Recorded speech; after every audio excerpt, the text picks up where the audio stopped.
C'est officiel, le Made in France sera la coqueluche des prochains candidats à l'élection présidentielle. Et en général, que ce soit à gauche ou à droite, les candidats qui veulent privilégier les entreprises françaises veulent accompagner tout cela d'une politique protectionniste. Comme l'ont déclaré Jean-Luc Mélenchon, Arnaud Montebourg ou encore Marine Le Pen. Mais en politique comme en économie, ce ne sont pas les solutions en apparence les plus simples qui sont les réponses à nos problèmes. Et le Made in France l'illustre très bien. Avant de commencer cette vidéo, je précise que je ne m'oppose pas au Made in France en tant que label, modèle business d'une entreprise ou comme mode de consommation. Par contre, je vais m'efforcer à vous expliquer pourquoi selon moi le Made in France est une grave erreur en tant que choix de politique commerciale et même un danger pour les classes populaires. C'est parti! Alors avant tout et avant de commencer cette vidéo, le protectionnisme, c'est quoi? Eh bien le protectionnisme est une politique commerciale visant à lutter contre la concurrence internationale qui propose des produits à plus bas coût et par conséquent à essayer de protéger les emplois nationaux. Si l'intention concernant les emplois peut être louable, ce choix a des conséquences économiques et sociales bien plus lourdes qu'on ne peut l'imaginer. Tout d'abord, et ce sera mon premier point, le protectionnisme impacte d'abord les gens les plus démunis. Lorsque vous excluez de la concurrence internationale des produits à plus bas coût, vous faites augmenter les prix puisque, par définition, il y a moins de concurrence. Donc les premiers impactés par une politique protectionniste, ce sont les plus démunis qui voient leur pouvoir d'achat diminuer. À titre d'exemple, un rapport du think tank Génération Libre a montré que la PAC, le programme de protectionnisme européen, a fait augmenter les prix des aliments d'au moins 25%. Autre exemple, en 2009, Barack Obama instaure un droit de douane sur les pneus chinois pour protéger l'industrie nationale. Le résultat, c'est que le pouvoir d'achat des ménages a diminué d'1 milliard de dollars rien que par la hausse des prix. Ainsi, en cassant la concurrence, l'État condamne les plus démunis à rester pauvres. Pour ma part, je trouve ça assez injuste, mais apparemment ça ne dérange pas certains politiques qui se présentent pourtant comme les grands défenseurs des classes populaires, n'est-ce pas monsieur Philippot? Mais là, on me répondra comme souvent, mais non, en fait, les protectionnistes, ils veulent protéger les emplois, c'est ça le plus important, parce que finalement, payer moins cher, à quoi ça sert si tout le monde n'a pas de travail?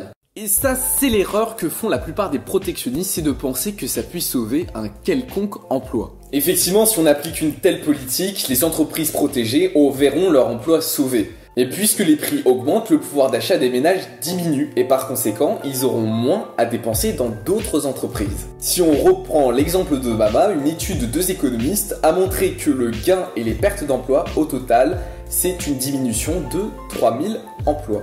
Et je vous laisse faire le calcul. 1 milliard de dollars en perte de pouvoir d'achat pour sauver 1200 emplois, ça fait 900 000 dollars par emploi sauvé. Un peu cher pour le contribuable. Et ce surcoût marche dans beaucoup d'exemples. Je vous renvoie à un rapport du think tank Génération Libre que je vous mets juste en dessous de la vidéo. Donc au final, la bonne question n'est pas tant de se poser est-ce que le protectionnisme peut sauver des emplois? La réponse est oui.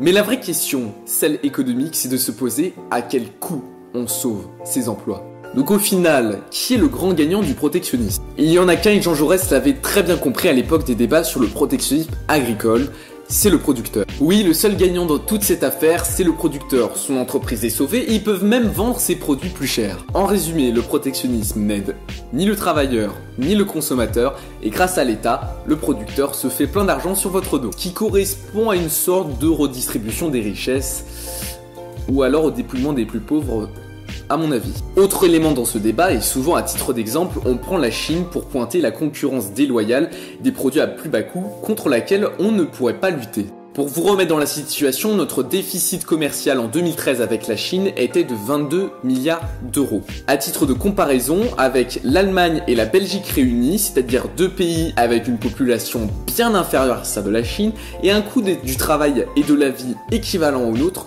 notre déficit commercial était de 23 milliards d'euros. Donc contrairement à la croyance populaire et au mythe que peuvent raconter certains politiques, nous avons en premier lieu un problème de concurrence avec des pays européens au coût de la vie équivalent au nôtre, et non pas le chinois sous-exploité. Félicitons donc Arnaud Montebourg, Jean-Luc Mélenchon, Marine Le Pen ou encore Florian Philippot qui arrivent à dire sans honte que le protectionnisme arrivera à sauver les emplois et les classes populaires. Il faut aussi les féliciter pour affirmer que cette politique n'aura aucun impact commercial au niveau international. La responsabilité du politique dans cette affaire devrait dire que nous Français, nous avons avant tout un problème de concurrence mais lié à nos politiques. Seuls les mauvais choix de nos gouvernements, qui n'ont ni été imposés par l'Union Européenne ni liés à la concurrence internationale, ont mené à la désindustrialisation du pays. Et la sidérurgie française est un énorme scandale en la matière. Des années qu'on protège ce secteur de la concurrence et aujourd'hui il est en quasi faillite. Les solutions elles sont très simples, il faut laisser la liberté aux entreprises de pouvoir échanger et la liberté aux consommateurs de pouvoir choisir. D'ailleurs, le Made in France n'a pas besoin du politique. Aujourd'hui, les entreprises qui ont instauré des labels et qui ont un business model voulant promouvoir le Made in France s'en sortent très bien. Arrêtons de penser que la société civile doit être assistée par le politique. Aujourd'hui, elle démontre tout à fait le contraire. Et c'est justement grâce à cette liberté des échanges qu'aujourd'hui le Made in France a pu émerger. C'était donc la deuxième vidéo de Hack la Politique. Merci de l'avoir regardée. Vous connaissez, abonnez-vous à notre chaîne, likez notre page Facebook et followez-nous sur Twitter. N'hésitez surtout pas à nous laisser un commentaire pour donner votre avis. La prochaine vidéo sera sûrement sur la primaire et la droite du centre, sur une comparaison des programmes des deux candidats qualifiés au deuxième tour. Et l'édito qui suivra, puisque aujourd'hui nous avons traité de protectionnisme, le prochain sera sûrement sur le libre-échange avec le TAFTA et le CETA. Il y a beaucoup de problématiques sur lesquelles on peut parler, mais on aura l'occasion de le voir. En tout cas, d'ici là, je vous dis à très vite.